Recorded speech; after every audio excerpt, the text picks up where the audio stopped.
First P U C first internals 2026ಗೆ important ಕ್ವೆಶನ್ಸ್ನ ಈಗ ನೋಡ್ತಾ ಹೋಗೋಣ. ಸೊ ಈಗ ನಾನು ಫಿಸಿಕ್ಸ್ ಸಬ್ಜೆಕ್ಟ್ ಇಂಪಾರ್ಟೆಂಟ್ ಕ್ವೆಶನ್ಸ್ನ ಹೇಳ್ತಾ ಇದ್ದೀನಿ. ಓಕೆನಾ, ನೀವು 10th ಸ್ಟ್ಯಾಂಡರ್ಡಿಂದ ಬಂದಿರ್ತೀರಾ. ಸೊ 10th ಸ್ಟ್ಯಾಂಡರ್ಡಲ್ಲಿ ಓದೋ ಥರನೇ ಇಲ್ಲಿ ಓದಬೇಕು ಅಂತ ಅವಶ್ಯಕತೆ ಇರೋದಿಲ್ಲ. ಓಕೆನಾ, ಬಿಕಾಸ್ ಕೆಲವೊಂದು ಫಿಕ್ಸ್ಡ್ ಕ್ವೆಶನ್ಸ್ ಅಲ್ಲಿ ಇರುತ್ತೆ. ಸೊ ಅದನ್ನು ಓದ್ಕೊಂಡು ಡೆಫಿನೆಟ್ಲಿ ನೀವು ಒಳ್ಳೆ ಸ್ಕೋರ್ನ ಮಾಡ್ಬೋದು. ಇಲ್ಲಿ ಔಟ್ ಆಫ್ ಔಟ್ ಸ್ಕೋರ್ ಮಾಡೋರಿಗೆ ಕೆಲವೊಂದು ಇಂಪಾರ್ಟೆಂಟ್ ಕಾನ್ಸೆಪ್ಟ್ಸ್ನ ಕರೆಕ್ಟಾಗಿ ಫೋಕಸ್ ಮಾಡಿದ್ರೆ that is more than sufficient.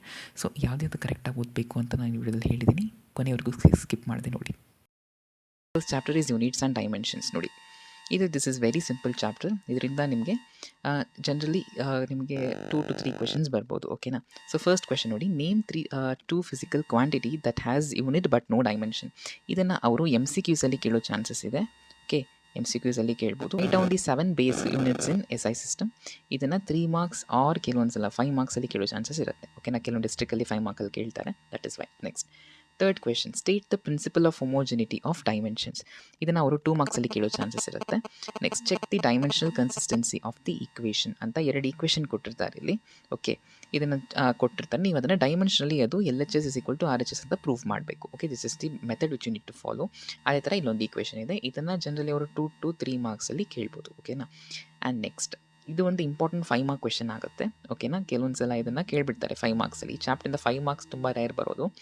ಓಕೆನಾ, ಬಟ್ ಕೆಲವೊಂದ್ಸಲಿ ಕೇಳ್ತಾರೆ. That is why this question is very very important. ನೋಡ್ಕೊಳ್ಳಿ ಈ ಕ್ವೆಶನ್. ಓಕೆನಾ, next, right the demerits of dimensional analysis. ಇಲ್ಲೇನು 3 ಪಾಯಿಂಟ್ಸ್ ಕೊಟ್ಟಿದ್ದೀನಲ್ಲ, ಈ 3 ಪಾಯಿಂಟ್ಸ್ ಬರೆದ್ರೆ ನಿಮಗೆ 3 ಮಾರ್ಕ್ ಬರುತ್ತೆ. So this is very important question for your 3 mark. And ಇಲ್ಲೇನು ಡೈಮೆನ್ಷನ್ ಅಂತ ಹಾಕಿ ಖಾಲಿ ಬಿಟ್ಟಿದ್ದೀನಿ ಅಂತ ನೋಡ್ತಿದ್ದೀರಲ್ಲ, ಇಲ್ಲೇನು ಮಾಡಬೇಕಂದ್ರೆ ನೀವು ಯಾವ ಚಾಪ್ಟ್ರಲ್ಲಿ, ಫಾರ್ ಎಕ್ಸಾಂಪಲ್ ನಿಮಗೆ 4 ಚಾಪ್ಟರ್ಸ್ ಇದೆ. ಈ 4 ಚಾಪ್ಟ್ರಲ್ಲಿ ನೀವೇನು ಹೊಸ ಫಿಸಿಕಲ್ ಕ್ವಾಂಟಿಟಿನ ಕಲಿತೀರಲ್ಲ, ಆ ಫಿಸಿಕಲ್ ಕ್ವಾಂಟಿಟಿಗೆ ನೀವು ಡೈಮೆನ್ಷನ್ಸ್ನ ನೋಡ್ಕೋಬೇಕು. ಓಕೆನಾ, ಆ ಡೈಮೆನ್ಷನ್ಸ್ನ ಅವರು MCQs ಅಲ್ಲಿ ಕೇಳೋ ಚಾನ್ಸಸ್ ಇರುತ್ತೆ. ಸೊ ಇವೆಲ್ಲ ನೋಡಿದ್ರೆ ನೀವು MCQs ಅಲ್ಲಿ ಈಸಿಯಾಗಿ ಸ್ಕೋರ್ ಮಾಡ್ಬೋದು. ನೋಡಿ, PUC ಅಲ್ಲಿ ನೀವು ಸ್ಕೋರ್ ಮಾಡೋದು, ಪಾಸ್ ಆಗೋದಂತೂ ವೆರಿ ವೆರಿ ಈಸಿ. ಓಕೆನಾ, PUC ಅಲ್ಲಿ ಪಾಸ್ ಆಗೋದಂತೂ ವೆರಿ ಈಸಿ. ಬಟ್ ನೀವೇನು 35 ಔಟ್ ಆಫ್ 35 ತೊಗೊಳ್ಬೇಕಲ್ಲ, ಅದರಲ್ಲಿ ಸ್ವಲ್ಪ ನೀವು ಸ್ಮಾರ್ಟ್ ವರ್ಕ್ನ ಮಾಡಬೇಕು.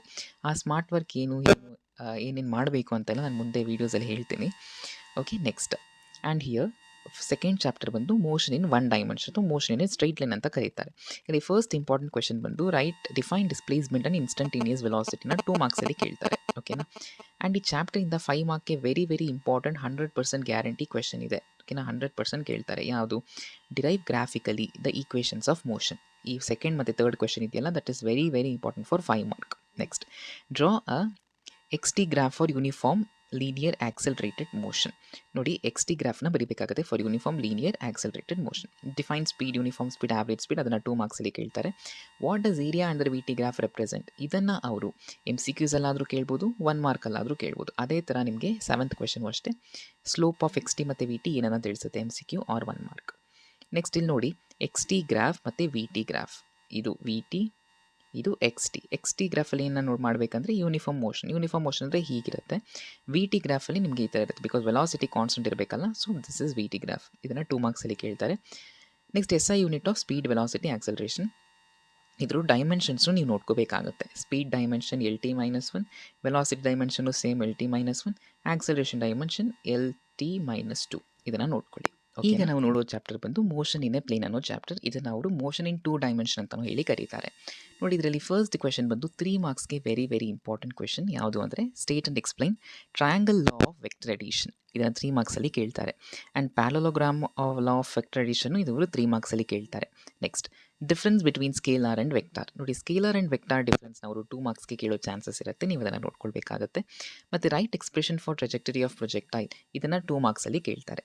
Next, derive expression for maximum height reached in a projectile. ನಾನು ಹೇಳಿದ್ನಲ್ಲ, ಈ ಚಾಪ್ಟರಿಂದ 5 mark question very very important. ಯಾವುದು ಅಂದರೆ ಇವೆರಡು. ಓಕೆನಾ, ಇವೆರಡು ಒಂದು ಮಾಡೆಲ್. ಓಕೆನಾ, ಕೆಲವೊಂದು ಜಾಸ್ತಿ ಕ್ವಶನ್ಸ್ ಇದೆ ಇದರಲ್ಲಿ, ಅಂದರೆ 2 ಕ್ವಶನ್ ಇರುತ್ತೆ. ಓಕೆನಾ, ಇದು ಒಂದು ಆಯಿತಾ. ನೋಡಿ, ಹೆಂಗೆ ಕೇಳ್ತಾರೆ ಅಂದರೆ ಇದನ್ನು ಒಂದೇ ಕೇಳೋದಿಲ್ಲ, ಐದರ್ ಅವರು ಮ್ಯಾಕ್ಸಿಮಮ್ ಹೈಟ್ ಮತ್ತು ರೇಂಜ್ ಕೇಳ್ತಾರೆ, ಅಥವಾ ಮ್ಯಾಕ್ಸಿಮಮ್ ಹೈಟ್ ಮತ್ತು ಟೈಮ್ ಆಫ್ ಫ್ಲೈಟ್ನ ಕೇಳ್ತಾರೆ. ಓಕೆನಾ, ಸೊ ನೀವು ರೆಡಿ ಆಗಿರಬೇಕು. ಅದೇ ರೀತಿ show that the trajectory of projectile is a parabolic. ಒಂದು ಈಕ್ವೇಷನ್ ಇರುತ್ತೆ ಅಲ್ವಾ, ಸೊ ಆ ಈಕ್ವೇಷನ್ ಜೊತೆಗೆ ನೀವು ಪ್ರೂವ್ ಮಾಡಬೇಕಾಗತ್ತೆ. This is very important for your 5 mark. 5 ಮಾರ್ಕಲ್ಲಿ ಇದು ಒಂದೇ ಕ್ವೆಶನ್ನ ಕೇಳ್ತಾರೆ. So this is very very important question. Next, write a relationship between linear speed and angular speed. This is also very important for 3 marks ಅಥವಾ 2 ಮಾರ್ಕ್ಸಲ್ಲಿ ಕೇಳ್ತಾರೆ. Next, what is centripetal acceleration? ನೋಡಿ, centripetal acceleration ಬಗ್ಗೆ ಅವರು 2 ಮಾರ್ಕ್ಸಲ್ಲಿ ಕೇಳೋ chances ಇರುತ್ತೆ. So ನೀವು ಅದನ್ನು ಕರೆಕ್ಟಾಗಿ ನೋಡ್ಕೊಳ್ಳಿ. ಓಕೆನಾ? ನೋಡಿ, ಡೆಫಿನೇಷನ್ಸ್ ಎಲ್ಲ ನೀವು ಟೆಕ್ಸ್ಟ್ ಬುಕ್ಕಲ್ಲಿ ಇರೋ ಥರನೇ ಬರೆಯೋಕ್ಕೆ ಟ್ರೈ ಮಾಡಿ. ಬಿಕಾಸ್ ಕೆಲವೊಂದು ಟೀಚರ್ಸ್ ಅಂದರೆ ಮೋಸ್ಟ್ಲಿ ನಿಮ್ಮ ಆನ್ಸರ್ ಕೀ ನೋಡಿ ಕರೆಕ್ಷನ್ ಮಾಡೋದ್ರಿಂದ ಯಾವುದೇ ಟೀಚರ್ ಆಗಲಿ ಆನ್ಸರ್ ಕೀನಲ್ಲಿ ಇಲ್ಲ ಅಂದರೆ ಅವರು ಮಾರ್ಕ್ಸನ್ನು ಕೊಡೋದಿಲ್ಲ. So try to stick on to your text book. Next, laws of ಮೋಷನಿಂದ ನೆಕ್ಸ್ಟ್ ಚಾಪ್ಟರ್ ಅಲ್ವಾ? ಸೊ ಇದು ಸ್ವಲ್ಪ ಕಾಂಪ್ಲೆಕ್ಸ್ ಅನ್ನಿಸ್ಬೋದು ಚಾಪ್ಟರ್ ನಿಮಗೆ. ನೋಡಿ, ಇಲ್ಲಿ 3 ಕ್ವೆಶನ್ಸ್ ಏನಿದೆಯಲ್ಲ, ಈ 3 ಕ್ವೆಶನ್ಸ್ ಮತ್ತೆ ಇಲ್ಲಿ ರಿಪೀಟ್ ಆಗಿರುತ್ತೆ. ನಾನು ಇದರಲ್ಲಿ ಫಸ್ಟ್ ಕ್ವೆಶನ್ ನೋಡ್ತೀನಿ ನೋಡಿ. Why do we beat carpet to remove dust? ನೋಡಿ, ಇದು ಒಂದು ಸ್ವಲ್ಪ ಅಪ್ಲಿಕೇಶನ್ ಬೇಸ್ಡ್ ಕ್ವೆಶನ್ ಆಗುತ್ತೆ. ಓಕೆನಾ? ನಿಮ್ಮ ಕ್ವೆಶನ್ ಪೇಪರ್ನ ತುಂಬ ಡಿಫಿಕಲ್ಟ್ ಮಾಡಬೇಕು ಅಂದರೆ ಈ ಕ್ವೆಶನ್ನ ಕೇಳ್ತಾರೆ. This is a rare question, ನೋಡ್ಕೊಳ್ಳಿ ಅದನ್ನು.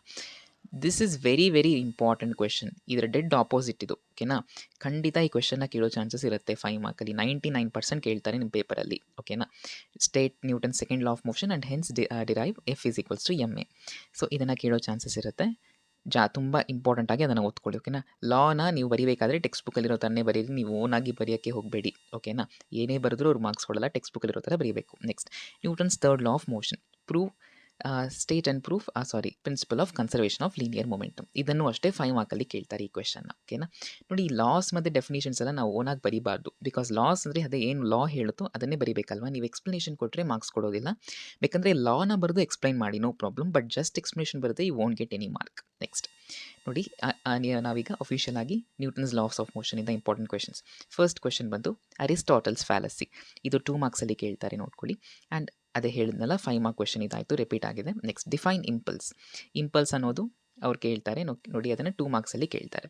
What is static and kinetic friction? Difference ಥರ ಕ್ವೆಶನ್ ಕೇಳ್ತಾರೆ. Difference between static and kinetic friction, ಇದನ್ನು 2 ಮಾರ್ಕ್ಸಲ್ಲಿ ಕೇಳ್ತಾರೆ. Mention the ways to reduce friction. Very very important for 3 marks.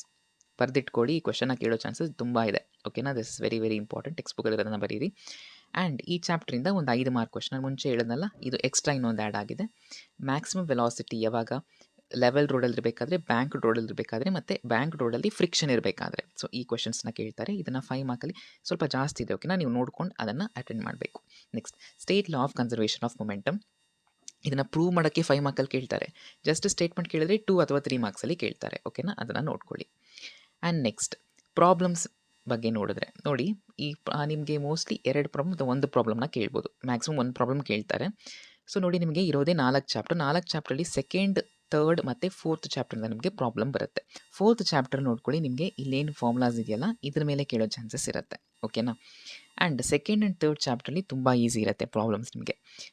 ಅಂದರೆ ಸೆಕೆಂಡ್ ಚಾಪ್ಟ್ರಲ್ಲಿ ನಿಮಗೆ equations of motion ಇದೆಯಲ್ಲ ಅದರಿಂದ ಕ್ವೆಶನ್ನ ಕೇಳ್ಬೋದು. ಆ್ಯಂಡ್ ಥರ್ಡ್ ಚಾಪ್ಟ್ರಿಂದ ತುಂಬ ಇಂಪಾರ್ಟೆಂಟ್ ಆಗುತ್ತೆ. ಮ್ಯಾಕ್ಸಿಮಮ್ ಹೈಟ್, ಹಾರಿಸಾಂಟಲ್ ರೇಂಜ್ ಮತ್ತು time of light. U square sine square theta by 2g, u square sine 2 theta by g ಮತ್ತು 2u sine theta by g. ಈ ಫಾರ್ಮುಲಾಸ್ನ ನೀವು ಕರೆಕ್ಟಾಗಿ ನೋಡ್ಕೊಳ್ಳಿ. ಡೆಫಿನೆಟ್ಲಿ ಒಂದು ಪ್ರಾಬ್ಲಮ್ ಆದರೂ ಖಂಡಿತ ಬರುತ್ತೆ.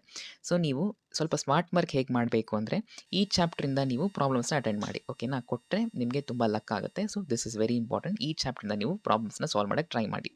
ಮತ್ತು ಡಿರೈವೇಷನ್ಸ್ ಯಾವುದು ಗೊತ್ತಾ? 5 ಮಾರ್ಕ್ ಕ್ವೆಶನಲ್ಲಿ ಅಟೆಂಡ್ ಮಾಡಬೇಕಂದ್ರೆ ನೀವು ಮೋಷನ್ ಸ್ಟ್ರೈಟ್ ಲೈನಿಂದ ನೀವು ಆ ಗ್ರಾಫಿಕಲಿ ಡಿರೈವ್ ಮಾಡೋ ಈಕ್ವೇಷನ್ಸ್ ಇದೆಯಲ್ಲ ಅದನ್ನು ನೀವು ಚೆನ್ನಾಗಿ ಪ್ರಾಕ್ಟೀಸ್ ಮಾಡ್ಕೊಳ್ಳಿ. ಗ್ಯಾರಂಟಿ 100% ಅದನ್ನು ಕೇಳ್ತಾರೆ. ಓಕೆನಾ? ಅದು ಇಲ್ಲ ಅಂದರೆ ನೀವು ಮೋಷನ್ನೇ ಪ್ಲೇನಲ್ಲಿ ನೋಡ್ಕೋಬೋದು. ಮತ್ತು F is equals to M A ಹೇಳಿದ್ನಲ್ಲ, ಅದು ಅಷ್ಟೇ 100% ಕೇಳೋ ಚಾನ್ಸಸ್ ಇರುತ್ತೆ. ನೀವು ಅದನ್ನು ಓದ್ಕೊಳ್ಳಿ. ಓಕೆ? ಈ ರೀತಿ ಸ್ಮಾರ್ಟ್ ವರ್ಕ್ ಮಾಡಿದ್ರೆ ನೀವು ಈಸಿಯಾಗಿ ಔಟ್ ಆಫ್ ಔಟ್ ತೊಗೊಳ್ಬೋದು. ಓಕೆ? 1 ಮಾರ್ಕಲ್ಲಿ ಬೇಕು ಅಂದರೆ ಅದೇ ನಾನು ಹೇಳಿದ್ನಲ್ಲ, ಇಲ್ಲ ಇವೆಲ್ಲ ನೋಡಿಕೊಂಡ್ರೆ ಯು ಕ್ಯಾನ್ ಮ್ಯಾಕ್ಸಿಮಮ್ಮಿ ಕವರ್ ಎವ್ರಿಥಿಂಗ್. ಓಕೆ? ನಿಮಗೆ ಬೇರೆ ಏನಾದರೂ ಡೌಟ್ಸ್ ಇದೆ ಕಮೆಂಟ್ ಸೆಕ್ಷನಲ್ಲಿ ತಿಳಿಸಿ, so I can clear your doubts. ನಿಮಗೆ ಈ ವಿಡಿಯೋ ಯೂಸ್ಫುಲ್ ಅನಿಸಿದರೆ ಲೈಕ್ ಮಾಡಿ, ಶೇರ್ ಮಾಡಿ ಮತ್ತು ಕಮೆಂಟ್ ಮಾಡಿ. ಚಾನಲ್ಗೆ ಸಬ್ಸ್ಕ್ರೈಬ್ ಮಾಡ್ಕೊಳ್ಳಿ. Thank you.